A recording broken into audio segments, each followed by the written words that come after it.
Hi guys, we're at the end of week 16 of taking 100 milligrams of sertraline to treat PPPD and CPTSD.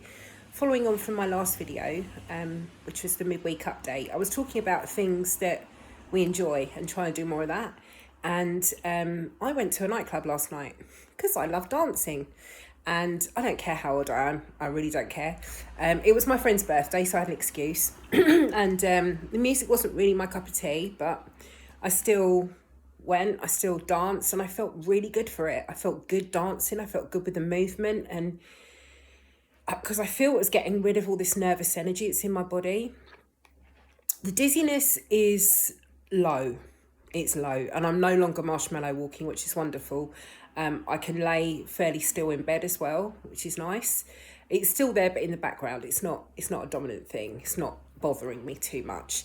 The anxiety, though, the other symptoms that are going with it are quite high. But I realise that this is a period time, so that's a really good sign, because I should have come on my period like 5 days ago, but I've said to you before, sorry guys if you're watching this, you don't need the details, but I don't bleed because I'm on the pill, so it stops me from bleeding. So I never really know when I'm on. It usually, my symptoms indicate a hormone change because I get an increase and whatever. So that's how I usually know, and obviously by the dates. So I should have come on about 5 days ago. And so you'd expect there to be like a whew, and there hasn't been. So don't know what that's all about. But that's a good thing. I'm not complaining. So the fact that I was able to go to a club. Now, the club wasn't pitch black. It wasn't like a rave. It was a nightclub. We're around people my age, I suppose, who'd just gone out for a few drinks after work and a bit of a boogie. So it was quite a nice sort of club, but it wasn't my sort of music. But I still danced, and I felt good for letting some of that energy off. And I love dancing. That's something that again, I thought back to what I liked when I was 7. And, embarrassingly, I'm a child of the 70s and 80s. And, I was born in the 70s, and my parents listened to ABBA. And I remember being a 3-year-old child, forcing my poor grandparents and parents to sit around and watch me dance to Dancing Queen. Now, I can't actually stand that song anymore, but but it was something I loved. I loved dancing when I was younger. I loved it, and I need to do more of that. So I don't even care how old I am. I'm still going to go clubbing. I'm not drinking. I'm not doing any drugs, apart from diazepam, as and when needed, and sertraline, obviously. But if I'm with the right people that I can trust and the music's right, I'm going to have a really good night. And what message does that send to my brain? Safety. So even though I'm putting myself into a situation where some people may not perceive as being safe, we're all different, but I feel more myself in that kind of environment. I mean, I was a DJ for 12 years, remember? So I don't even know if I've told you that before, but I was. And so it's a kind of a familiar, friendly, happy environment for me. So, so I thought doing that would be good. And I lasted probably, I think we're in there for about 4 hours. But the challenging bit was not the club. It was before we got to the club. So I met my friend and her family for her birthday lunch. We met about 11:30 in the morning and got to the restaurant, and we were sat down pretty much the whole time. We were sat in the restaurant for about 3 hours. They're a Greek family, so they like to talk a lot, and they're very relaxed about everything. And we spent an awful lot of time sitting down, and then we left there and went back to one of the sisters' house, and did more sitting and talking and eating. So I was sat down for an unusually long time for me without a massager or a space to rock. And so I thought, okay, what can I do? I'll just have to have another diazepam. So I had 2 milligram tablets of diazepam. One was taken as a prevention at about 11 o'clock in the morning, because I knew that I was going to have to sit down for a long time. So I did that as a prevention. And then I had the second diazepam probably about 6 o'clock. And after I had the second one, I didn't feel good. at all. I started to become very aware of my breathing. I felt like I couldn't get enough oxygen in my lungs, and it freaked me out. And I felt like a mild panic, but because of the sertraline, it was stopping me from actually having a full-blown panic attack. But I went very quiet and very inward for about half an hour. And I thought, God, I don't think I'm going to be able to do this tonight. But I thought, well, what's the option? I either go home and start getting paranoid, or I go out and try and have some fun. So I went out and danced and had a laugh with my friends, and I got in about 1:30 this morning. But it was okay. It was difficult, but it was okay. And today I'm going to Margate for a few days, and I've just booked an actual rave to go to with my friend who likes the same music as me, and there's some DJs that I used to follow. So on the 1st of April, I'm going to go into London. It's going to be a completely drink-free thing. We're just going for dancing therapy. I'm going with my mental health nurse friend, and so she's the best possible person for me to go with. She can regulate me if I feel bad. She loves the same music as me, and I'm just going to do it.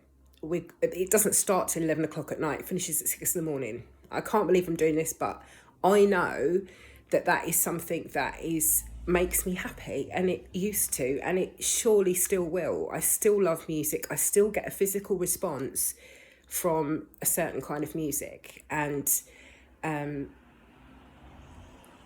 it can only be good, right? And if it's not, we get a cab home, and she will understand. She'll be able to regulate me. So yeah, I'm going to give that a go. So apart from that, not a great deal else to update you on. My vision has improved slightly. It's still a bit blurry, it's still a bit strained, and I had a lot of light sensitivity yesterday, but it's not as bad since I've stopped working. So that's obviously why, wasn't it? That's why I had those symptoms.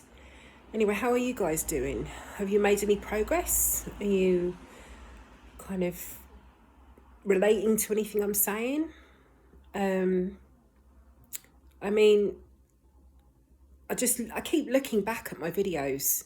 Well, I don't keep doing it, but every now and again I look back at, like week 3 on 25 milligrams or whatever, and I just see the progress I've made. But it's hard to see when you're in it. You need somebody else to tell you, or you need to observe it yourself.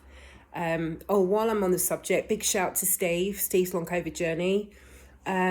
He watched my last update, and he's sort of saying as well about doing things you enjoy, and we've actually got quite a lot in common, Steve, from a music perspective. I didn't know you're a musical man, but get back into that, definitely, mate, definitely. And the paranormal stuff, we both share that interest, actually. I've had many paranormal experiences. I've actually been featured in books about paranormal stuff that's happened to me, and it kind of made me think, I wonder how many of you that have triple PD are sensitive as well, or have had experiences happen to you, or maybe perhaps more open spiritually as people. I don't know, that could be a wild stab in the dark, but my boyfriend sort of observed that when I mentioned about Steve, and he's a paranormal investigator, and I've been sort of like looking into parapsychology for a number of years, and just genuinely interested in the field, but I'm not an investigator, and I never have been. Well, I never will be probably, but I do take a great interest in it. And it just made me think, I wonder, some of the people I talk to, like my friend Judith, she's got triple PD as well. She's very spiritual and very open.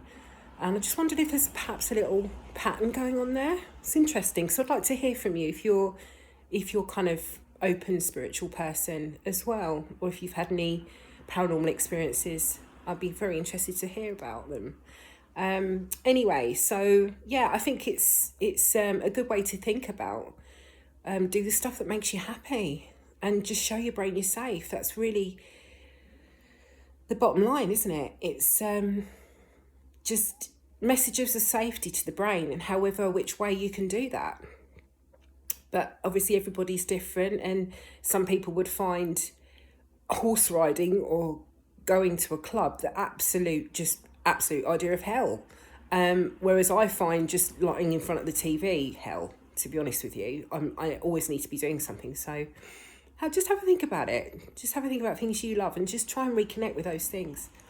Anyway, I'm going to see you on Sunday next week, and hopefully more progress will be made. The weather is going to be brightening up, guys. We're nearly springtime, proper springtime. Got my like springy top on now. You know, I'm looking forward to that sun. Bring it on, because I do think that is going to make a huge difference to how we all feel. I know it does to me. It just lifts me, and I'm looking forward to laying in the garden and just even meditating. I'm looking forward to meditating in the garden. And just, yeah, we should really cherish this journey of healing, really, because I think it's going to benefit us in the future massively. What we learn now will help us, guide us through the rest of our lives. I'm convinced by that. There's a reason why this has happened, and it can only be turned into a positive rather than negative. Anyway, love you, leave you. Speak to you next week.